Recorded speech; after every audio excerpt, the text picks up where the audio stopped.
Hey there everybody, Matt Carter here. And Jessica Carter from CARTERMATT.com. This video is our Criminal Minds reaction for Season 15, Episode 3. And we will look ahead to Episode 4, an episode that I think is going to be really, really exciting. And I mean, I don't want to get too far ahead of things here, but you're going to want to stick around for that preview because there's a lot of cool stuff to talk about. Yeah, I'm really excited about this episode, and I think that in my mind, just the story alone, the bar has been set very high. Yeah, so we will get to that, but before we talk about anything, if you do enjoy this video, be sure to give us a like, subscribe, and hit that notification bell so you don't miss any other updates.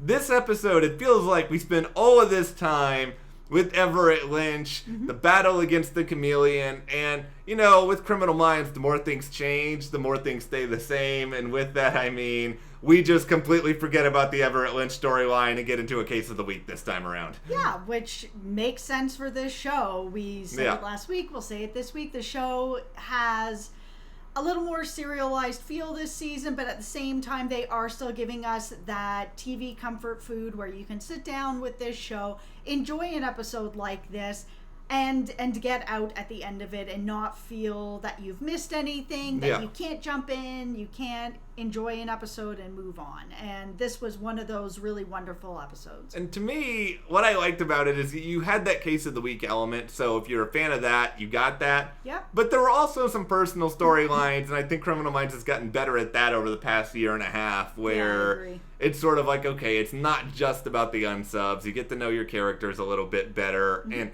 at the start of this episode, we get a small little Reed and JJ moment. JJ is out of the hospital, she's back at work, and it seems like the two are on all right terms now. Yeah, it was good to see that, because that was such an emotional conversation for them to have last week, and it was very honest, and they really put everything out there that needed to be out there, and it felt like real closure. They're both ready to move on. I was curious to see if there'd be any remnants of strangeness after. There wasn't. They saw each other at work. They were like, hey, we're cool. Friendship's back on track. Everything's back on track. Yes. Yeah, I think if you love someone, regardless of whatever kind of love that is, you don't want to let something kind of come in the way of that. And I think they both are on the same page of, okay, you know, we have these feelings, they have been stated, we also are trying to move forward, so we're not going to let this define us now. I agree, and yeah, like what you said, if you love somebody, you want them to be happy. JJ never wanted Reed to hurt. She never wanted him to just be stuck in a loop, waiting around and not moving on. She loves him, and so this was great. I really liked that they aired it out. It's good. They're moving forward. I didn't want to spend the last few episodes that I have with this wonderful show going through that and watching awkwardness and having it just not feel like this. This is good. This is good. We'll see if this lasts for the remainder of the series. Fingers crossed on that. But before we talk a little bit about the case, can we talk about Matt Simmons, Father of the Year? I gotta say, I would have liked your Moroccan food, Matt Simmons. We gotta cover. We'll get some aprons on. We'll get it done. I liked that whole let's go like this on the cookbook, and whatever's on the cover, let's pick it. That is something that we're gonna try. I feel it's cool. I liked it. I feel like the Simmons storyline, though, was kind of like a microcosm of my head a lot of the time, where I'm like, I'm gonna really try to make something adventurous, and then I just end up eating pizza instead. But this little storyline, it doesn't matter that much long term, but it was fun. It was cool to see the Simmons kids back, and you know, see his wife, and see, you know, I thought they were going to actually have the baby in this episode.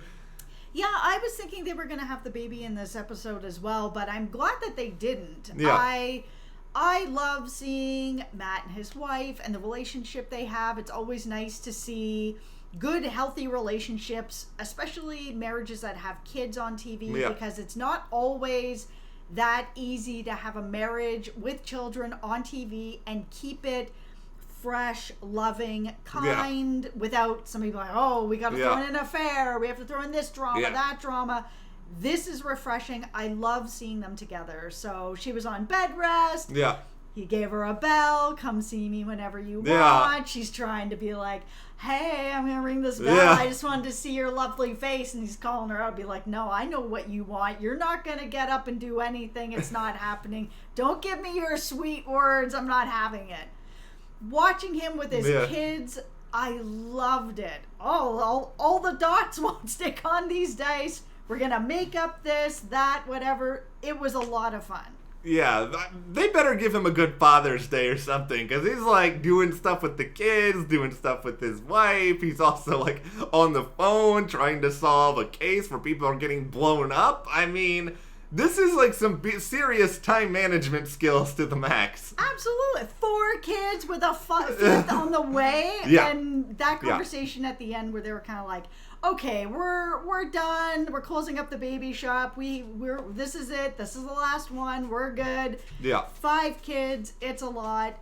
But it was also really great to see that the kids are not all perfectly well behaved, and this is just the perfect family. Like, even when he was upstairs with his wife, you could hear them downstairs being like, no, I'm gonna tell on you. We're having a problem. And it's like, okay, cool. So this is still real family stuff. Yeah, they're kids. The kids are gonna be kids, and like all of that stuff is fun because it does inform the characters a lot. And really, it's easier for me to talk about that sort of stuff than sort of the unsub of the week, because it really is, okay, we got in, we got out, we saw what happened with the explosions, we saw the conclusion of it, and really, to me, the question that mostly comes out of this is just, when you think about great standalone Criminal Minds stories, where does this rank? Is this one of the better ones? Is this one of the more mediocre ones?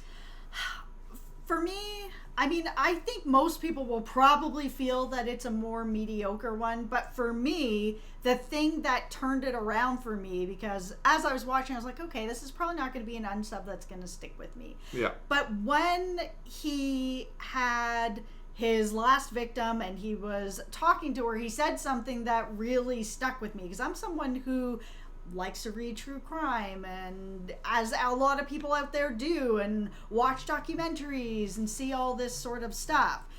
When he was sitting with her saying, you know, how are you like this? How could you be like this? That you're gonna go to these sensationalized deaths. These are real people that you're going to see. You know, you're going to celebrate or take pictures of where somebody drowned. Like, why would you do something like that? And I was like, oh my goodness, I'm agreeing with this unsub. He's not wrong. He's wrong about what he's everything else and what he's doing. But when he said that, I was just like, he is not wrong, and he's given me something to think about too. Which was even more interesting because this is a show about grand, crazy, dark murders that are happening. So good on Criminal Minds for sort of giving this kind of crazy little meta moment here.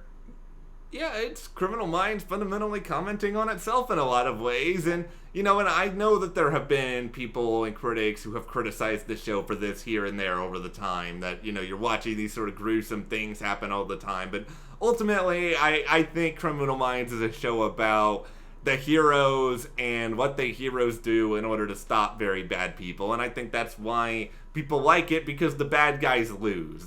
Well, yeah, as it being such a dark show, and it is a TV comfort food, and it's always so weird to say that because it is so dark. It's that idea that there are people like this out there that are doing this, that are making sure that we're safe, and that the bad people are getting caught at the end. Yeah, I know Everett's in the wind, but he won't be. Eventually he's going to get caught. I feel like they're not going to, let's end the season. This guy's out here forever. Yeah, I know. This is not that kind of show. So that's where the comfort comes in. Seeing this team, being involved with them, knowing that they're going to keep us safe. Yeah, and I know that's something that, like, Joe has even said in interviews here or there. He always, like, points out and thanks, like, the real-life people of the FBI, and, like, he pays tribute to them. So I think he recognizes kind of what this show means to people. And I think it's because of that, as we move into previewing episode 4, that we have this idea of Saturday, which is this episode that, you know, in a recent interview with Erica Messer, she talked this episode up. The synopsis was really fun. It's kind of self-explanatory. It's like, it's Saturday, these people, in theory, are not working. Yeah, that may not last the entire episode, but you're actually going to see what it's like for these agents on a Saturday. For me, if they decide to actually not have a case in this next episode, I would be thrilled with it. I would love to see a 40-minute episode with all my characters, everything that they're doing, and what it's like away from work. And not just what they're doing, but how they turn it off. So they're not in that mode. They're having a date, they're cooking, they're out with their family, they're with their friends, they're seeing a movie, whatever it is. How do you come home from that at the end of the day and just unwind, be away from that? It's on a lesser level, it reminds me of, I'm an ex-funeral director, which is a pretty tough job. It's a rewarding job. It's a very tough job. Of how, when I first got into that, it was a bit of a struggle to figure out how to leave my work at work and not bring that home with me. And I'd like to see what it's like for these guys. They've had a lot of time with it. Are there cases that get stuck with them? Yeah, and I mean, I think there are certainly ones that have more of an impact than others. I think we've seen a little bit of that with Rossi in particular, but never really in like this full day setting. And if I had to theorize, my feeling is, I feel like the writers probably wanted to go with your idea of just 40 minutes of just pure whatever they want. I feel like CBS probably noted them on this and was like, you got to put something in here. So I think like the last 10 minutes or so, they'll probably have some random unsub turn up. But yeah, and I'm good with that too. That's fine. I just didn't want to be, the beginning of the episode, we're going to have a little bit of Saturday, and now everybody's into the case and it's over. There's too many characters that I'm interested in. There's a big cast here. There's enough good meat on this bone to give me a good Saturday and see what everybody's up to. Well, let's preview briefly what some of that is going to be, because per the synopsis, you're going to see Simmons is working on a crib, so he will be doing that, and it seems like he's going to have help for at least a couple of the people within the BAU. They're going to be at his side, and obviously, you couldn't have had like 7 or however many storylines in one episode. You had to put some of these characters together for this to work. Absolutely. You're going to have... Garcia's going to be running in some way some sort of like hacking competition. So it's like, even if Garcia's not working, she's still apparently working. Yeah, but that's still really... Again, like that idea that even when she's off work, is she ever really off work? Or... is it going to be more like, when she's at work, she's like this with computers and hacking. But when she's off work and it's more of her passion, what does that look like?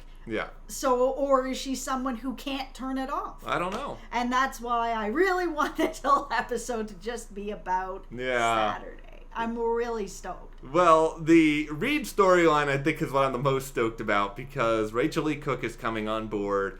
She is going to be playing a character. We don't know a lot about her, but she and Reed are going to meet up. It feels a little bit like a chance encounter, like they're both outside. There's a photo of the two of them like on a bench together. And, I remember when this was announced, it seemed as though she was going to be in more than just this episode. So maybe this storyline will be kind of having a long-term impact. Maybe she ends up being a Reed love interest. Don't make her into Cat Adams again, though. Like we don't need to do... If you want to do that, just... Give him a break. Yeah, bring Aubrey Plaza back if you want to do that. But just like... no, give him a break. He's had enough with Cat Adams and all the stuff that had been going on with his mom and all the stuff that's been going on with JJ. Just give him... Even if this person doesn't turn into a love interest, just someone new, a friend, just to get himself out there, moving forward, having life, like his mom said in the premiere. Having life. Reed, I believe in you. I think it will work out for you. I hope that this is not someone who turns out to be the unsub at the end of this episode, if there is one. For him. No, but I'm excited for it. I think it's going to be a lot of fun to talk about, and we will certainly have a video where we do that very thing. But now, let's hear from you guys. what did you enjoy the most about episode 3? And beyond that, what are you looking forward to with episode 4 with Saturday? Share your thoughts in the comments, and if you like this video, just give us a like and subscribe to the channel. If you do want to support us more, check out the link in the description to the CARTERMATT store, and we'll see you here next time.